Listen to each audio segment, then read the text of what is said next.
so many videos of people showing their whole logo design process, myself included, but they still leave this huge question. Where do those ideas actually come from? I love to watch someone make a gorgeous logo, but how did they come up with that? How do they even know where to start? And especially if you're teaching yourself design, the logo ideation process can feel like one of those mystical things you're just supposed to know somehow. It's like seeing someone's finished painting and missing all the messy sketches that got them there. It can feel really discouraging, like all the creativity in the world is used and you just didn't get any of it. Right? So in this video, I'm going to walk you through the 3 things that every good logo needs to do, the 6 main types of logo designs and when to choose each one, and I'll give you 3 concrete starting points for generating ideas that don't just feel like staring at a blank page, hoping for inspiration to strike. Let's dive in. Real quick, if you're new here, I'm Janelle. I've been a freelance graphic designer for over 15 years now, and I have made every possible mistake on my path to being a creative professional. I just want to help other people get there a little bit faster and with a little bit less headaches. So if that sounds like you, hit the subscribe button because I would love to hang out again. Okay, before we start talking about coming up with ideas, let's establish what we're actually trying to do. Because if you don't know what makes a logo good, it's really hard to know which ideas are worth pursuing. The first thing is legibility. Can you actually read it? This might sound obvious, but it's amazing how many logos actually fail this test. And I don't just mean at normal sizes. Can you recognize it when it's tiny on a business card? Does it still look good when it's blown up huge on a billboard?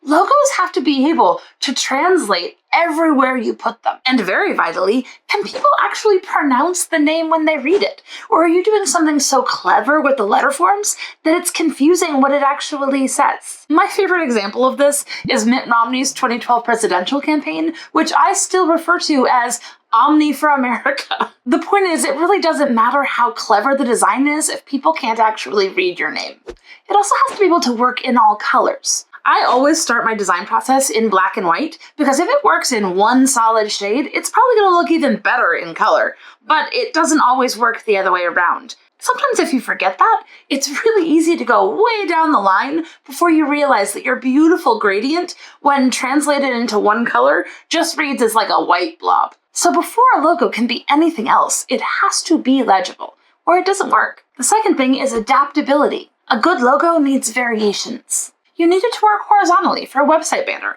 and square for a social media icon. And maybe you need a simplified version for when it gets embroidered onto a hat or printed onto difficult materials. This is also why we always build logos in vector format, so no matter the size or application, the logo can shrink and expand as needed without losing quality. Think about how many different ways someone could experience your brand. If you only have one version and it only works in one way, you're gonna run into problems. I just did a whole breakdown of the Cracker Barrel rebrand, and that was their big issue.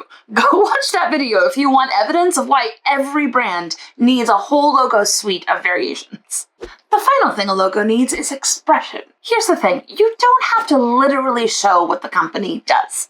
Apple does not sell fruit, and Nike does not sell wings, but it does need to feel like the brand, even if you don't know why.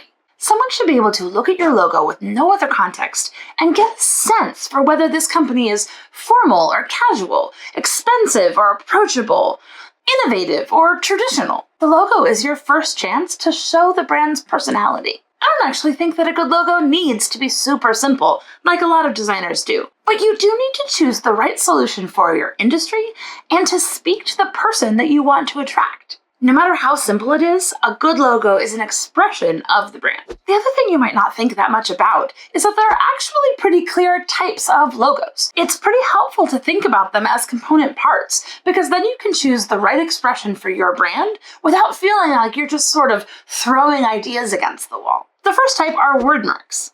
This is when you use the name of the company itself as a distinct visual. Think Google or Coca-Cola or FedEx with that little hidden arrow. Not every brand needs a super complicated logo.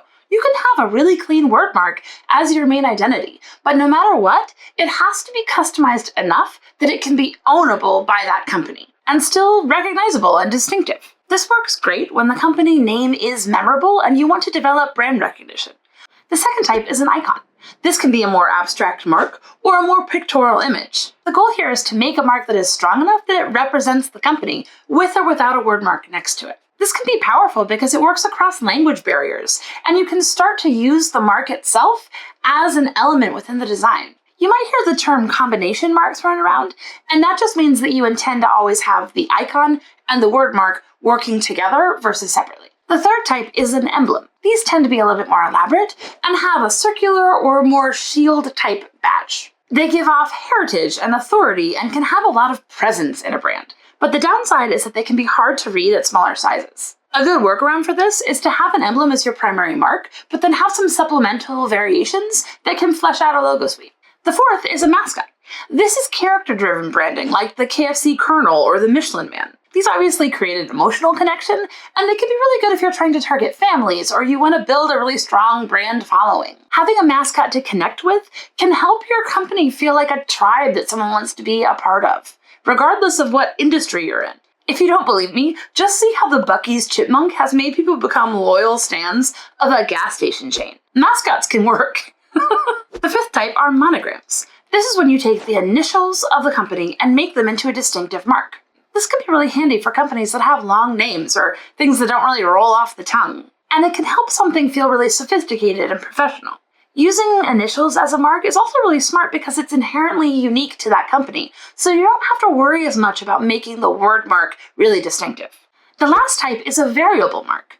This is when a logo is designed to change or morph. The shape or content or color could change, but you maintain some core element that stays recognizable. This could mean rewritten versions of the same word, like Google Doodles or the MTV logo. Or what I call the logo as frame approach, where the logo itself becomes a shape and what's inside of it changes. This is great for brands that want to feel really innovative or culturally aware, or if they have a story that they want to show in a lot of different ways. It's mainly useful when it's going to be in a lot of digital applications, so it's really easy to swap out these different elements when you need to. This can be a really fun choice when you want to show a lot of personality in the brand and give a lot of different uses. Okay, now the part everyone wants to know, how do you actually come up with good ideas? The first is to start by searching for visual inspiration. Pinterest is the obvious go-to here, but I would argue that it can be a really discouraging place to start. It's really easy to get overwhelmed by all of the good stuff that already exists, and to see one piece of inspiration and struggle to feel like you're copying that thing. If you're going to look at other people's work for inspiration,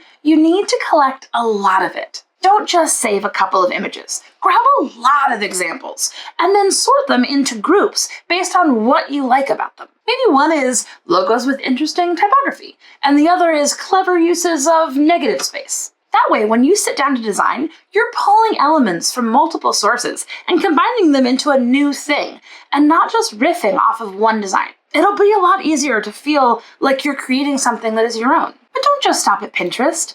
Some of my best inspiration comes when I'm flipping through old design books or looking at architecture or vintage book covers. Even just looking at cool signage when I'm traveling or patterns in nature when I'm out on a walk. The goal is to get your brain thinking visually and not just find a reference that you want to copy. The second starting point is brainstorming or word mapping. Start with a piece of paper, either digital or an actual piece of paper, and then just start dumping out words. I like to make 3 different lists to get my brain going.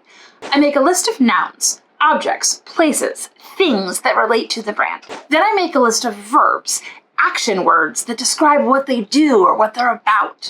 And then I make a list of adjectives, words that describe the brand's personality or their values.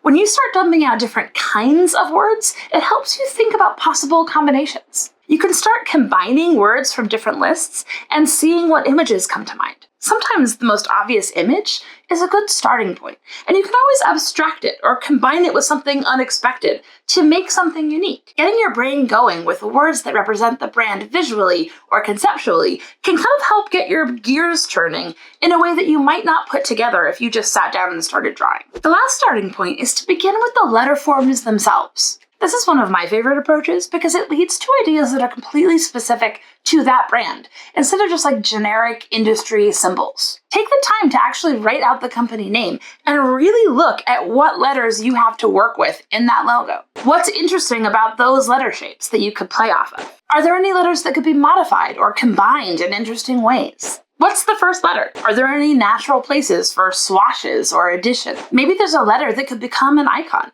or 2 letters that could become a custom ligature if you combine them in an interesting way. Or maybe the rhythm of the letters themselves suggests a certain kind of treatment or something you could do to the whole word. You're looking for anything unique within that exact set of letters so that you can set the logo apart from being just generically true for any company in that industry. This approach usually leads to really interesting word marks, where the typography itself becomes a memorable element of the brand. It can be a really helpful place to start. The key thing to remember here is that this isn't about having the perfect idea hit you like lightning. It's about waking your brain up and exploring enough directions that you can start identifying what the best solution will be. The thing that has changed the game for me is having one process when I get going so that I have less friction to start the process, and I'm not in my head as much wondering if I'm ever going to come up with an idea for this one. I recommend just picking whichever of those three approaches feels the most natural for the brand you're working on. If the company has a really distinctive name,